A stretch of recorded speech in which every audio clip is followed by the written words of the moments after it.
ಹಣೆ ಬರದಲ್ಲಿ ಕೆಟ್ಟದ್ದೇ ಬಡತನ ಬರೆದಿದ್ರೆ law of attraction ಕೆಲಸ ಮಾಡುತ್ತಾ? ನಾವು ಶ್ರೀಮಂತಿಕೆಯ ಕನಸು ಕಂಡ್ರೆ ಮ್ಯಾನಿಫೆಸ್ಟ್ ಆಗುತ್ತಾ? ನನ್ನ ಹಣೆಯಲ್ಲಿ ಕಾರು, ಶ್ರೀಮಂತಿಕೆ, ಬಂಗ್ಲೆ ಏನೂ ಬರೆದಿಲ್ಲ. ಲಾ ಆಫ್ ಅಟ್ರಾಕ್ಷನ್ ಯಾವ ರೀತಿ ಕೆಲಸ ಮಾಡುತ್ತೆ? ನನ್ನ ಹಣೆ ಬರದಲ್ಲಿ ಬಡತನನೇ ಬರೆದಿದ್ರೆ ಶ್ರೀಮಂತ ಹೇಗಾಗ್ತೀನಿ? ಇದಕ್ಕೆ ಉತ್ತರ ಕಂಡುಕೊಳ್ಳುವ ಪ್ರಯತ್ನ ಮಾಡೋಣ. ಮೊದಲನೇದು, ನೀವು ಬಡವರೇ ಆಗೋ ಹಾಕಿದ್ರೆ ನೀವು ಈ ವಿಡಿಯೋ ತನಕ ಬರ್ತಾ ಇರಲಿಲ್ಲ. ನಿಮ್ಗೆ ಹೇಗೆ ಗೊತ್ತಿದೆ ನಿಮ್ಮ ಪ್ರಾರಬ್ಧ ಏನಿದೆ ಅಂತ, ನಿಮ್ಮ ಹಣೆ ಬರಹ ಏನಿದೆ ಅಂತ? ಪ್ರಾರಬ್ಧ ಅಂದರೆ ನೀವೇನು ಕೆಲಸ ಮಾಡಿದ್ದೀರಾ, ಒಳ್ಳೆಯದು ಕೆಟ್ಟದ್ದು, ಅದರ ಫಲ ಅದೀಗ ಸಿಗ್ತಾ ಇದೆ. ನೀವು ಹೇಳೋ ಮಾತು ಯಾವ ರೀತಿ ಇದೆ ಅಂದರೆ, ನೀವು ಕೆಟ್ಟದ್ದೇ ಮಾಡ್ಕೊಂಬಂದಿದ್ದೀರಾ ಅನ್ನೋ ರೀತಿ ಇದೆ. ನಾನು ಬಡತನದಲ್ಲೇ ಇರ್ತೀನಿ ಅಂತ. ಕೆಟ್ಟದಂದರೆ ಏನೋ ತಪ್ಪು ಕೆಲಸ ಮಾಡಿದ್ದೀರಾ, ತಪ್ಪು ನಿರ್ಣಯ ಕೈಗೊಂಡಿದ್ದೀರಾ, ಗೊತ್ತಾಗದೇನೋ ಏನೋ ಒಂದು ಆಗಿದೆ, ಅದರ ಫಲನೂ ಒಂದು ಹಂತದ ತನಕ ಮುಗಿತದೆ, ಕಳೀತದೆ. ನೀವು ಇಲ್ಲಿ ಸರಿಯಾಗಿ ಕೇಳಿಸ್ಕೊಳ್ತಾ ಇದ್ರೆ ಯೂನಿವರ್ಸ್ನ ಸಿಗ್ನಲ್ ಇದು. ಯೂನಿವರ್ಸ್ ಬಯಸ್ತಾ ಇದೆ ನೀವು ಶ್ರೀಮಂತಿಕೆಯ ಕಡೆ, ಸಕ್ಸಸ್ ಕಡೆ ಹೋಗ್ಲಿ ಅಂತ. ಒಳ್ಳೆ ಟೈಮ್ ಬಂದಿದೆ ಅಂತ ಅರ್ಥ. ಇದು ಯಾವ ರೀತಿ ವರ್ಕ್ ಮಾಡುತ್ತೆ ಅಂದರೆ, ನೀವು ಜೀವನದಲ್ಲಿ ತುಂಬ ಸಮಸ್ಯೆ ಅನುಭವಿಸ್ತಾ ಇದ್ದೀರಾ, ನಿಮ್ಮ ಕೈಲಿ ದುಡ್ಡು ಬರ್ತಾ ಇಲ್ಲ, ಮಾನಸಿಕವಾಗಿ ಕುಗ್ಗು ಹೋಗಿದ್ದೀರಾ ಅಂದರೆ, ಹಣ ಮೇಲಿಂದ ಮೇಲೆ ಎಲ್ಲಿಂದ ಬಂದು ಉದುರಲ್ಲ, ಅಥವಾ ಹಣದ ಕಂತೆ ನಿಮ್ಗೆ ಸಿಗಲ್ಲ, ನಿಮ್ಗೆ ತೊಂದರೆ ಕೊಟ್ಟವರು ಒಂದೇ ಸಲ ಒಳ್ಳೆಯವರಾಗಲ್ಲ.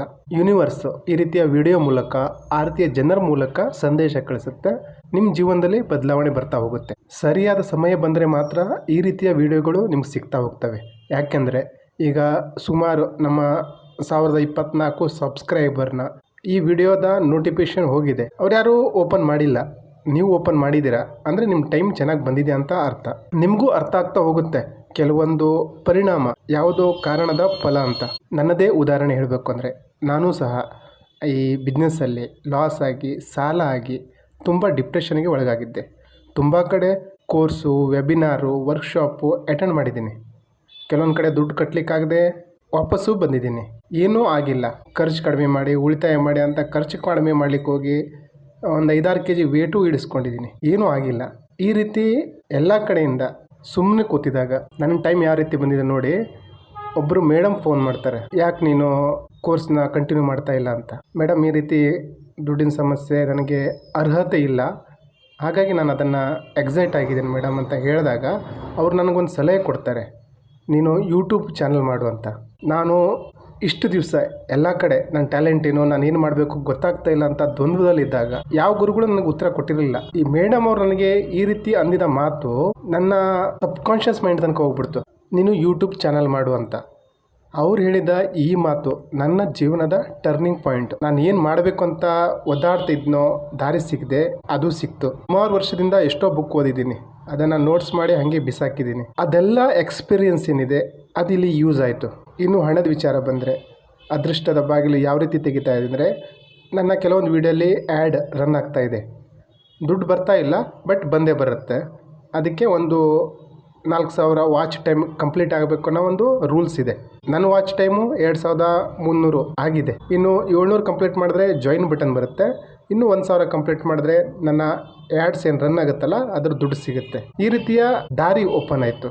ಖರ್ಚು ಕಡಿಮೆ ಮಾಡೋದಲ್ಲ, ಆದಾಯ ಜಾಸ್ತಿ ಹೇಗೆ ಮಾಡ್ಕೊಳ್ಳೋದು, ಆದಾಯ ಹೇಗೆ ತರಿಸ್ಬೋದು ನನ್ನ ಜೀವನದಲ್ಲಿ, ಅದಕ್ಕೊಂದು ಟೈಮ್ ಬರಬೇಕಾಗಿತ್ತು. ಆ ಟೈಮ್ ಬಂತೀಗ. ಆ ಮೇಡಮ್ನ ಯೂನಿವರ್ಸ್ ಕಳಿಸಿತ್ತು ಸರಿಯಾದ ಟೈಮಲ್ಲಿ. ಮುಂಚೆ ಯಾಕೆ ಸಿಕ್ಕಿರಲಿಲ್ಲ ಇವರು ಅಂದರೆ, ಹಂಗಾಗಲ್ಲ.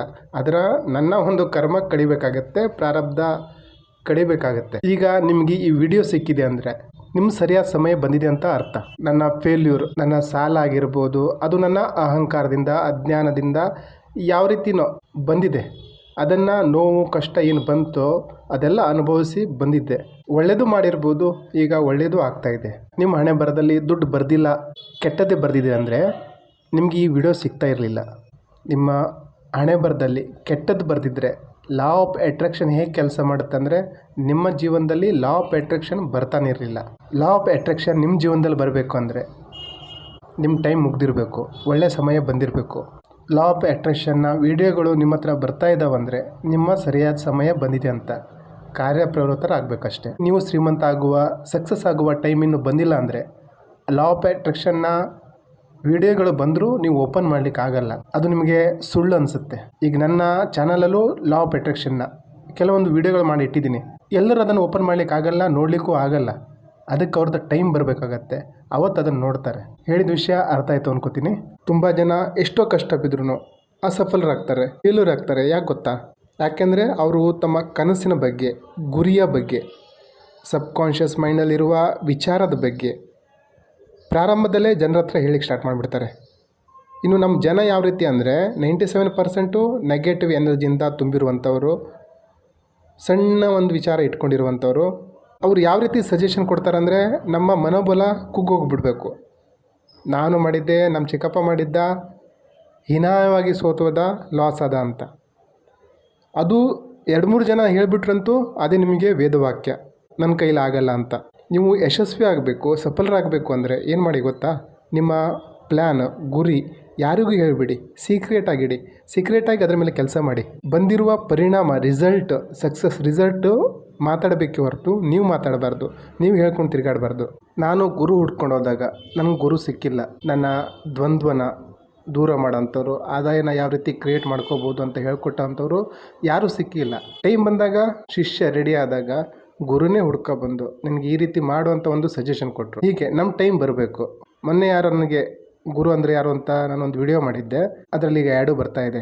ಅಲ್ಲೊಬ್ಬರು ಸಬ್ಸ್ಕ್ರೈಬರು ಕಾಮೆಂಟ್ ಮಾಡಿದರು, ನೀವೇ ನನ್ನ ಪಾಲಿನ ಗುರು ಅಂತ.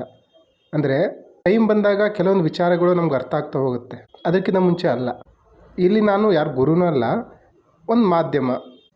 ನಾನು ಹೇಳೋ ಒಂದು ಯಾವುದೋ ನಾಲೆಜ್ ಆಗಿರ್ಬೋದು, ಎಕ್ಸ್ಪೀರಿಯನ್ಸ್ ಆಗಿರ್ಬೋದು, ಯಾರಿಗೂ ಟಚ್ ಆಗಿದೆ ಅಷ್ಟೇ. ಒಳ್ಳೆಯದಾಗೋ ಟೈಮು, ಸಂಪತ್ತು, ಸಮೃದ್ಧಿ, ಆನಂದ, ಶಾಂತಿ ಬರೋ ಟೈಮ್ ಬಂದಿದೆ.